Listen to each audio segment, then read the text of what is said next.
Hey guys, Tom here again from synthhacker.com and welcome back to another tutorial for extra called Serum. In this tutorial we're going to be looking at making this awesome Caribou style key sound.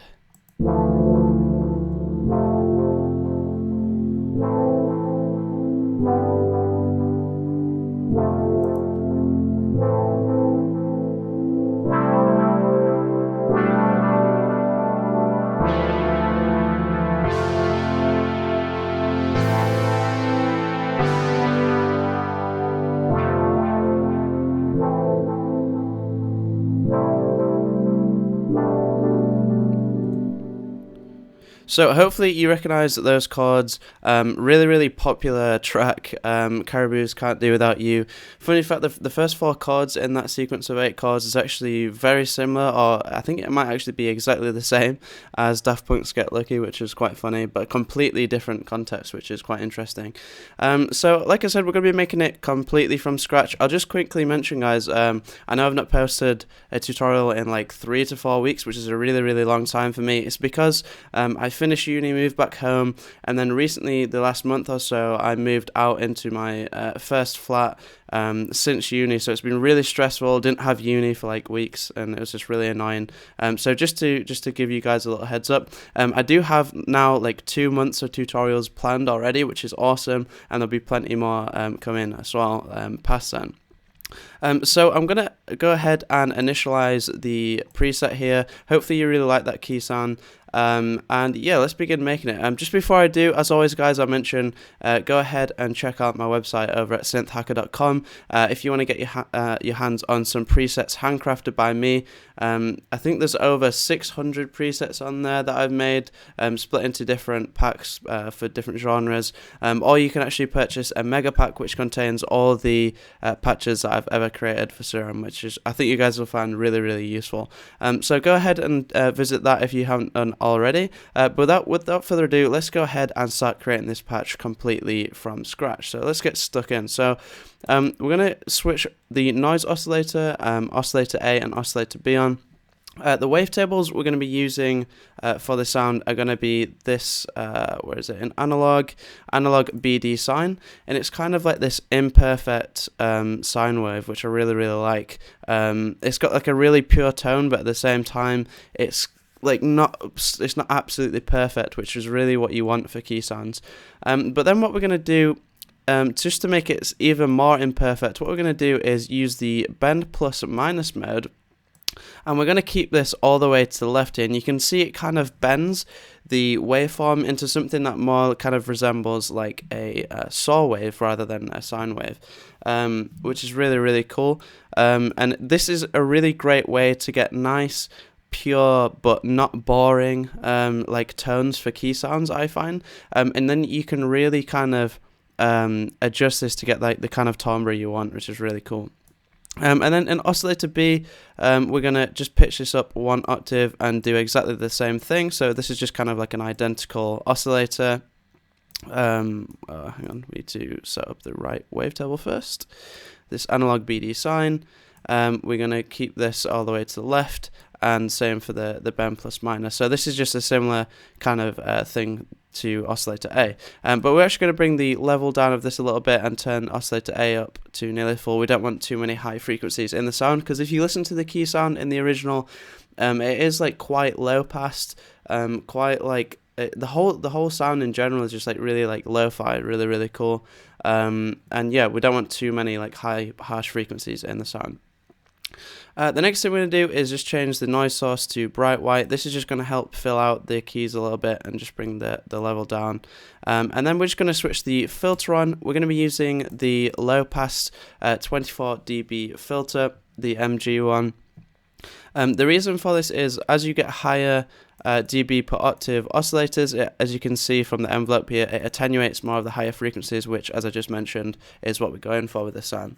Then just make sure that oscillator B and the noise oscillator are also being routed through the filter. So at the minute we just have this.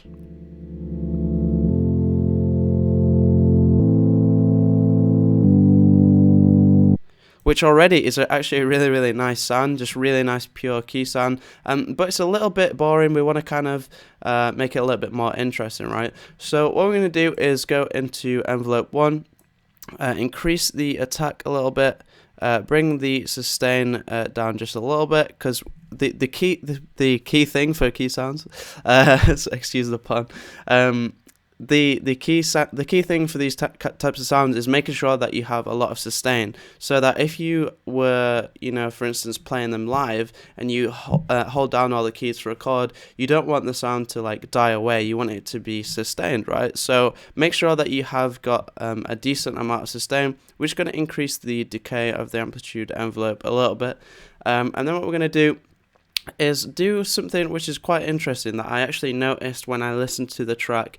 It's kind of got this like slow attack envelope modulation going on, which is then delayed, which is really, really cool. So I did my best to try and emulate this by just using one of the LFOs in envelope mode, and then bringing this middle point over here and bending it so it's got kind of like a smooth attack, or like an exponential attack, and then bring the rate of that down to half, and then just keep this as it is, really. And then what we're going to do is drag and drop this onto the cutoff to modulate the low pass filter. I'm going to bring the cutoff just below halfway, and now we get this, which is really, really cool.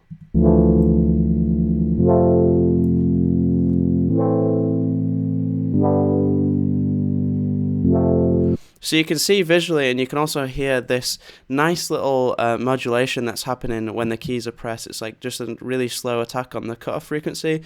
Really, really cool. Really, really like that effect. And then what we're going to do, we're just going to increase the modulation a little bit so it's a little bit more obvious. We also increase the resonance here to make it more obvious as well. But then what we're going to do is actually dive into the effects, and we're going to make the sound even more interesting. And as I mentioned, that little attack modulation that you hear at the beginning of the sound, in the actual track itself, that seems to be like delayed, which is really, really cool, which I'll get into in just a second. So just to kind of flavor up the sound a little bit, what we're going to do is, first of all, add some tube distortion. We're going to click the pre button here, so we're just kind of distorting the low end. We're going to really drive the distortion, but bring the mix right down. This is going to add a little bit of texture to the sound.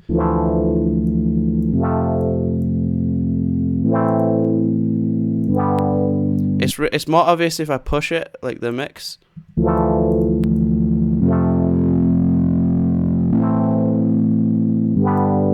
But that's just to add like a subtle bit of texture. One thing I forgot to do in the amplitude envelope is just to add a little bit of release, not too much, something about like 180, just so the sound doesn't stop absolutely dead. The next thing we're going to add in the effects section is a phaser. It kind of sounds to me like in the actual track itself, I think there's at least 2 or 3 different elements playing the chord sound, all with different effects and what have you. It almost sounds like there's a Rhodes under there somewhere as well. But just there's a lot of effects going on. I think it sounds like a phaser and a chorus, so we're just going to add both those in. We're going to increase the rate of the phaser just a little bit, bring the depth and the frequency down, and bring the feed right down as well. Keep the phase where it is, and bring the mix right down. We don't want a full phaser wet effect, obviously. And then for the chorus, we're going to keep the rate where it is. We're going to bring the delay down a little bit and increase the second delay just a little bit. We're going to bring the depth right down. We don't want it to be full. We don't want like too extreme an effect. We're going to increase the chorus low pass filter just so it's affecting some of the higher frequencies and not just low frequencies. And then we're just going to increase the mix of this a little bit as well. So now we have this.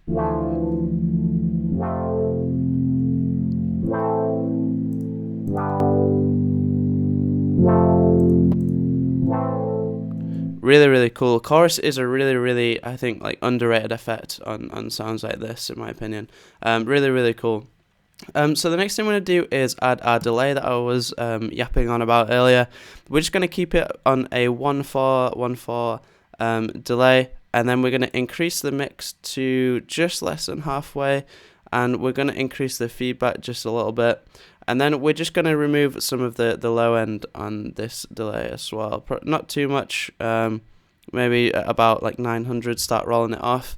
The reason for this is obviously if you kind of put either like through a delay or reverb, like a lot of low frequencies, it can make your mix sound quite muddy. And now we get this.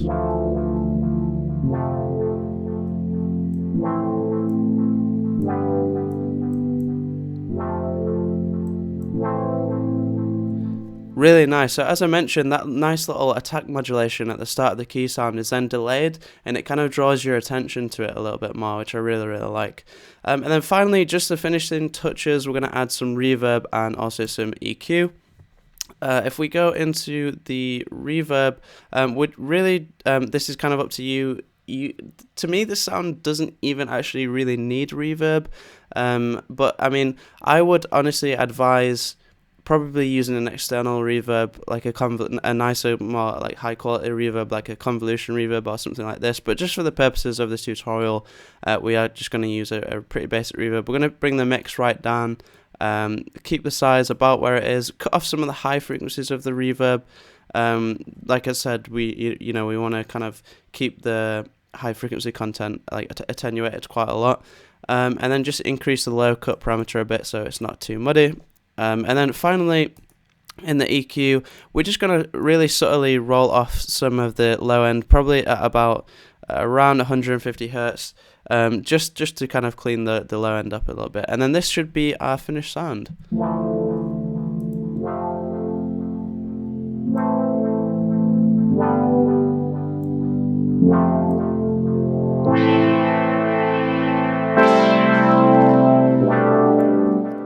Sorry, there's a little bit of clip in there, but yeah, you get the idea. Really, really cool key sound. Hopefully you got a lot of use out of this. Definitely take this and do your own thing with it. Could be really used for a lot of different genres, to be honest. Sounds like this are really kind of versatile. I could definitely see it being used in some of the more modern genres, like this future bass malarkey that's been happening recently. That like kind of flume sound as well. Really, really cool sound. Hopefully you learnt a lot from it, and hopefully you can take this and do your own thing. If you haven't already, guys, please subscribe to the YouTube channel. That's a great way to support me. Leave any comments or questions you have down below. And again, if you haven't already, go ahead and check out synthhacker.com if you want to get your hands on some Serum presets, all handcrafted by me. So thanks a lot for watching, guys, and I'll see you in the next video.